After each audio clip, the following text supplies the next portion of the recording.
You are listening to an American Free Press podcast. Joining me on the line are Greg Bucceroni and Victor Thorn. Guys, thanks for joining us today. It's good to be here, Dave. Good morning, Dave. Now, Victor, you know a lot more about Greg than most people do, so why don't you give an introduction for Greg for the listeners? Yeah, Greg Bucceroni's come to prominence, and he's, I believe right now, one of the most important figures in the whole Jerry Sandusky sex scandal, because when so many other individuals at the Second Mile, at Penn State, in the media, even politicians remain silent for years and years, maybe even over a decade, one person stepped forward, Greg Bucceroni, who was a victim of this abuse. And he said, I'm not going to stay silent any longer. I'm going to speak up. And I've interviewed Greg before. I spoke with him last night. And yesterday he told me, he says, I'm not going to take no for an answer anymore. So what makes Greg's story so compelling and so important is that in our society today, especially with this awful Jerry Sandusky sex scandal, when so many people brushed it under the rug or turned the other way, finally we have somebody who's standing up and saying, we're going to point a finger at these people that did this, and we're going to expose them. And that's why I have so much respect for what Greg's doing. So I want to bring Greg in right now and let him tell his story. And Greg, just tell us a little bit about who you are and how you came into this situation. Sure. Well, who I am now is I work as a full-time school police officer in the Philadelphia school system, and I've been a somewhat 20-year veteran as a volunteer with the city as a crime victims advocate. But it wasn't always happy days. Back in the 70s, going into the early 80s, I was one of many poster childs for juvenile delinquency in the city. What I meant by poster child and juvenile delinquency was primarily kids starting out, best of intentions, but before you know it, you're shoplifting, you're truant from school, you're sneaking on the subways, you're throwing rocks at buses, you're spray painting. Before you know it, you're coming home at midnight. Now, keep in mind, I'm probably about 9 or 10 years old. And how I was able to get away with that so much is my mom and dad back in the 70s were going through a divorce. And my mom had to work 2 jobs. My older sister, she was, 18. She was dating boys. She was babysitting us, but she wasn't keeping a good eye on us. And we were able to run the streets. And when you run the streets, you wind up getting involved with other criminal-type juveniles. One thing leads to another. Before you know it, I'm working for mobsters, doing small errands for them. That led you then to meeting with a man named Edward Savitz, who was notorious in the Philadelphia area as being not only tied to politicians and judges and people in City Hall, but also with mobsters. And this is what really brings you into the whole orbit of this Second Mile. When I interviewed you originally a few weeks ago, you spoke about these trips from Philadelphia to Second Mile fundraisers in Pennsylvania, and you said that the minute you got there, you could tell it was a breeding ground, that they were passing pictures of naked kids around. Tell us how you were brought up here and the environment and the atmosphere that you witnessed. Well, getting back to how I connected to Ed Savitz, because that directly leads to Sandusky. Back in 76, juvenile-related crime in Philadelphia was at an all-time high. Ed Rendell at the time, who was good friends with Ed Savitz, they went to school together at University of Penn, and they belonged to the same alumni and social circuits in Philadelphia. And what happened was Rendell was running in 1976 for Philadelphia District Attorney. He was the new guy on the block, and he reached out to his buddy Ed Savitz, who was a multi-millionaire philanthropist. And they were at these political campaign fundraisers. Well, vote for me, I'm running for DA, and some of the questions came up. What are you going to do about juvenile-related crime in Philadelphia? It's at all-time high. And that's when Ed Rendell introduced Ed Savitz, who was introduced as a youth advocate and a philanthropist. I didn't know what a philanthropist was, but apparently meant the guy's doing something good. And that he was running a youth program and promoting a program that was newly developed in the State College area called Second Mile.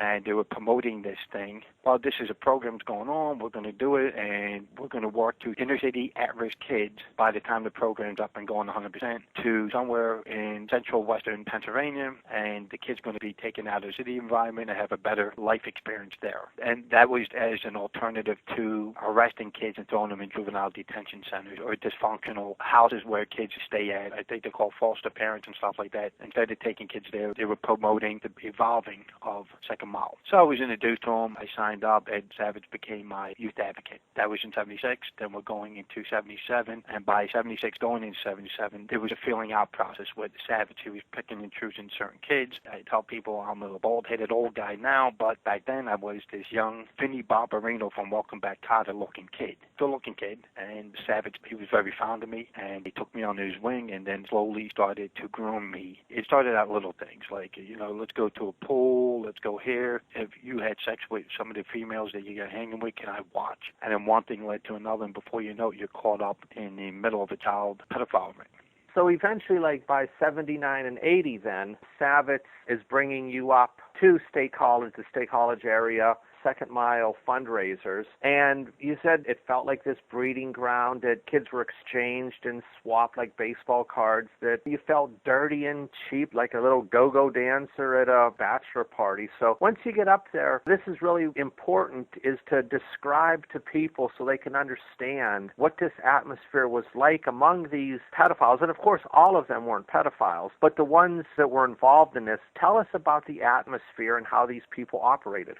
From 77 to 79, as relate to me from Savage, that Sandusky already had nude photos of me, and he was very interested for me to come up there so we can go out socially and interact with him in a friendly way. Friendly way meaning pedophiles type stuff, but I didn't know who Sandusky was. He referred to Sandusky as the coach from second mile, meaning Savage. Back then I was running the streets. I was between running Atlantic City, New York City. There was no cell phone, so it was hard to get a hold of me on a consistent basis, unlike today. So what happened was, in 79, I was starting to get in more trouble. Juvenile authorities in Philadelphia were getting ready to consider placing me into a juvenile detention center. So I finally said, well, I don't want to be in jail. And then it was told to me, well, you're going to go here. It's going to keep you out of trouble and take you away from Philadelphia. But in the same time, I'm going to be friendly with Sandusky and these other guys that are up in that State College area. So nonetheless, I'm in Blackwood, New Jersey, 1979. It's like summertime. And Savage says he's coming to pick me up to take me to State College. And that was going to be a two-part thing. One was to go up there and get information on my parents regarding enrollment applications. The second part was to obviously engage in sex with Jerry Sandusky, who I did not know, in return for $200.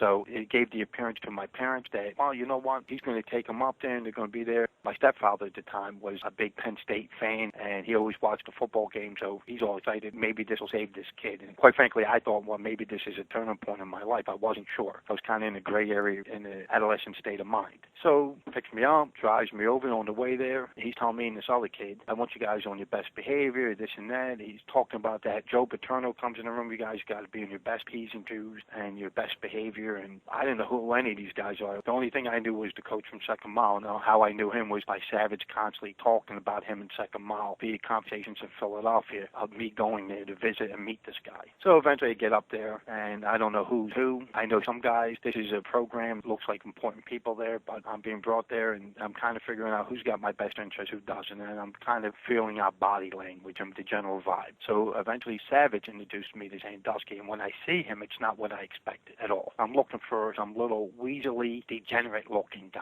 who kind of looks like a pervert. But when I meet Sandusky initially, I don't think that. I'm looking at him, I'm reading his body language, but nothing's coming back as a pedophile. Nothing's coming back as a sexual deviant. He kind of reminded me of this guy that was a stand-up guy. You described him as he's like being treated like a movie star there. There was a lot of people shaking his hand when I meet him. He's taking pictures with people. He's talking. I don't know who these people are, but they look important. And at this time, I'm just some poor kid from Philadelphia. So I'm up there, and I'm just sitting there, and I get introduced to this guy, and I'm thinking he must be important because a lot of people want to meet him and talk to him and shake his hand. So I don't know who he is, but I'm looking at him. I'm thinking, this guy doesn't even look, because I've been hearing about this guy. Savage had talked about him often, but I'm expecting someone else. And then when I get there, I see this guy. He looks like a legitimate guy. Then at some point, we go to a side area of this event, and we talk a little bit more. They talk about an after party, and Sandusky's looking at nude photos of me to the side discreetly with Savage and these other guys, and there was a few other kids, and they're looking like baseball cards. Then they said, well, we're going to go to this after party, but the after party never happens because the social event is going over the time frame, and Savage is one of those guys, if you say 12 o'clock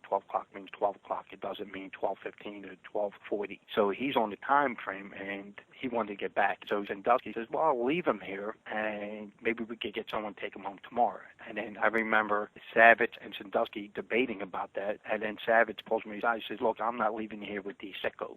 And then I'm thinking, because I'm already well into the molestation and being victimized by Savage, and others are already associated with Savage, and I'm thinking, this guy's just calling this one a sicko, and he's a sicko himself. So I kind of thought that was odd, but he wasn't going to leave me there. And then he says, either you get in the car or you fucking walk him back to Philadelphia. I don't know where I'm at. There's nothing but farms and pig stuff out there. I don't know anything. So, of course, I'm going to get in the car. And then what he did is there was another guy, the heavyset guy. And the guy says, well, I'll drive back to Philadelphia. What he wanted to do is, since Sandusky was unavailable at that time frame to do what I was brought up there to do from the first place, was engage in sexual behavior with Sandusky. Since he was unavailable, I referred to him mentally in my brain. And later on, with the kid who was with me is a fat slob. It was a heavyset guy, business type man, that followed us back to Philadelphia. And then Savage dropped us off at a local Philadelphia Center City motel. And then he engaged in sexual acts with me. And this is a fundraiser, so these are people with money that are obviously giving donations to the Second Mile. That your impression was they were doctors, lawyers, businessmen, politicians, things like that. So that's the vibe you got from the people in attendance that day?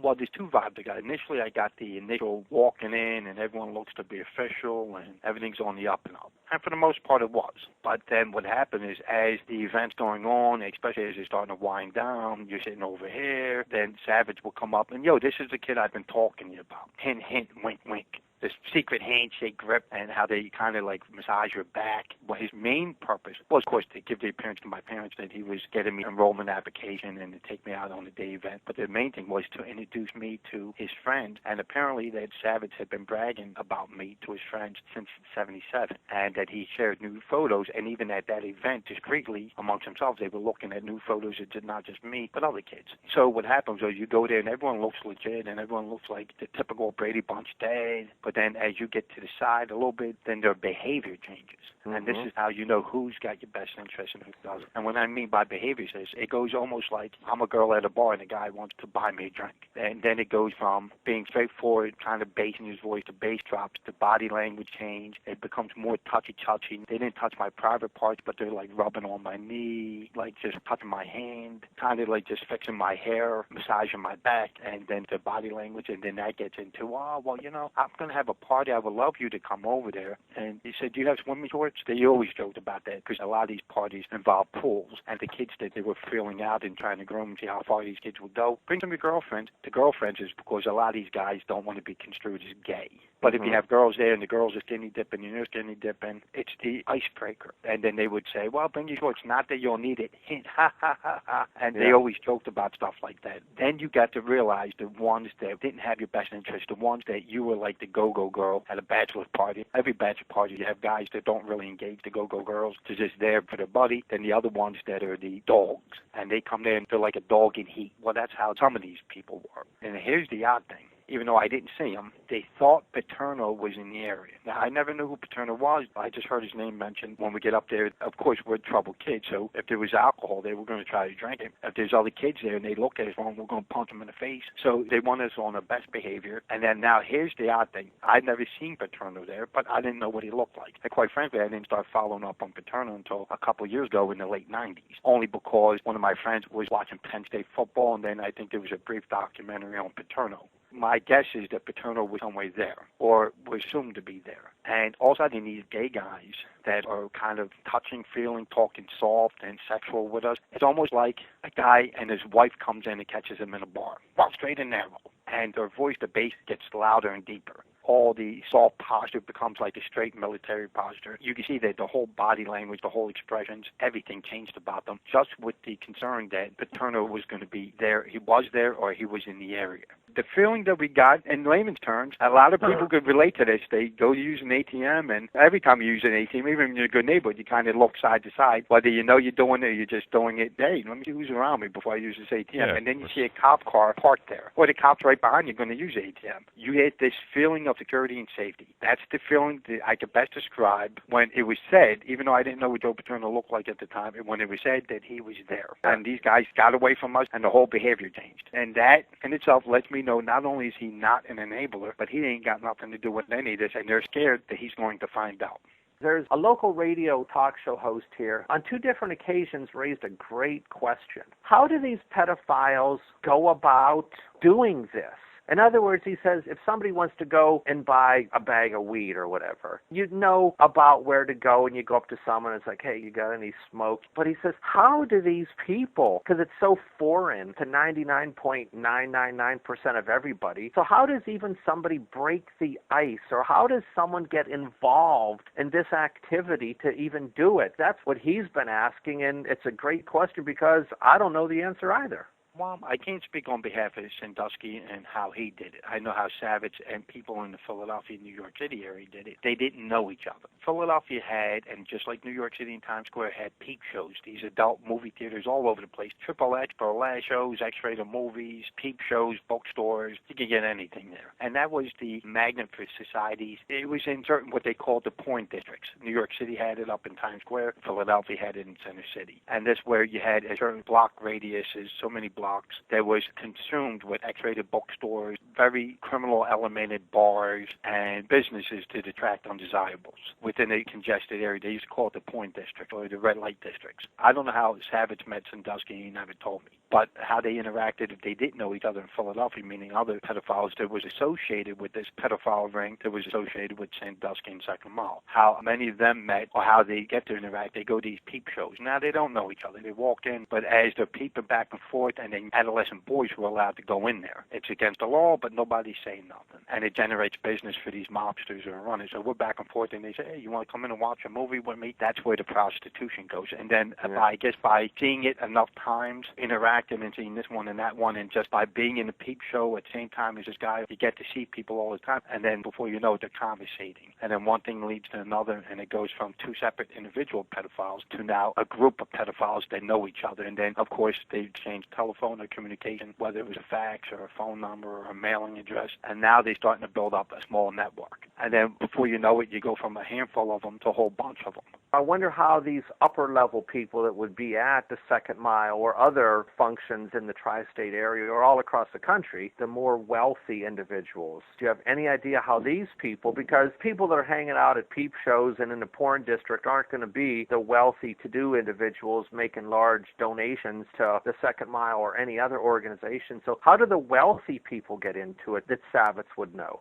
Savage was pretty bold and flamboyant. He believed that he was above the law in Philadelphia and New York. You're right. How did these other business guys, how did they do it without putting themselves as a liability? What happens is, I guess, through a process of social gatherings and general conversations, it's kind of like, I tell you this, you ever been at a football game, high school football game, and you with a couple guys and you're sitting there and they see some girl, she's borderline legal. And the guy says, oh, man, I'd like to have her as a babysitter, and I'd be hitting the babysitter, and they all go, ha, ha, ha, ha, ha. Even though you don't engage with, you're listening to it. To social gatherings, sporting events, this, that, and maybe someone makes a comment. And it's kind of like one of those hypothetical comments, like a metaphor. So it's a feeling out process. It's a filling out process. I don't know if you've ever been maybe at a shopping center or something, and where there's young, borderline girls, and some guys may make some comments. Some older guys like Al Bundy types, they make a comment. Oh, man, if I wasn't going to jail, I'd be all over that. Well, that's how stuff like that goes at social events. And then one thing leads to another, and before you know it, they're communicating, and maybe they're going to a bar or a barbecue, and then things slowly develop.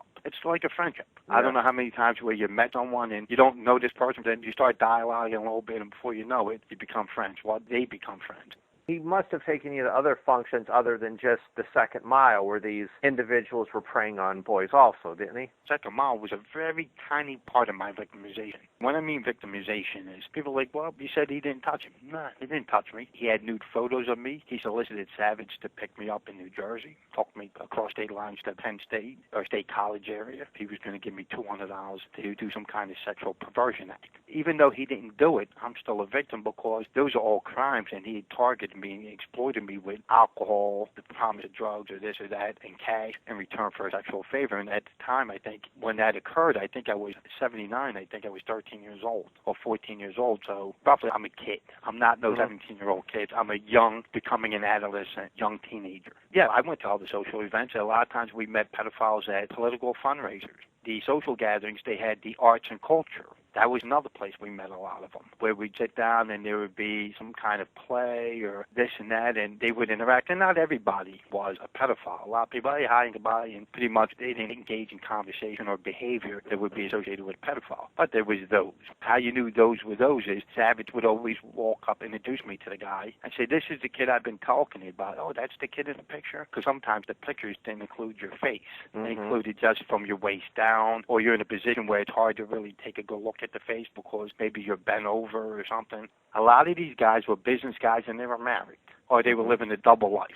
Back in the 70s, you didn't have the technology you have today. You didn't have internet, cell phones. So when you had 8mm video film and you had regular pictures, you had to have that stuff developed. So it's through these two social networks that all appeared to be the arts and culture. The opera, the art houses, the plays. Savage was all into that, and all his friends were into that. You just couldn't go to mom and pop film developer because they would see what you're developing, and they may contact the authorities. And if you're a business person with a lot to lose because you have this legitimate reputation in the community, you can't go to the neighborhood store and say, hey, can you develop this film for me or these pictures? Because they're going to see. So what you have to do is you have to go to an illegitimate place. And during the 70s and early 80s, that illegitimate place was a company in Philadelphia and New York called Brighton Enterprises, which acted as a front for the Gambino crime family. Either we were at an event and they would give it to them, but for the most part they used the U.S. mail. And they would send it to Savage. Savage would pick it up at 30th Street Post Office in Philadelphia, which at that time it was the major postal hub in the city. And then from there we would go into the porn district section of the city, illegal porn in general, because there was also bestiality, you had rape porn, and you even had porn where people were being raped and murdered. It looked like in third world countries. And of course the traditional child porn. You could go there, get your film developed. Savage, I introduced him to these mobsters. A lot of them, they knew him, but they didn't know him. But as I knew them and he knew that I knew him, he became comfortable. And then before you know it, many times he wouldn't even use me. He would just go back and forth.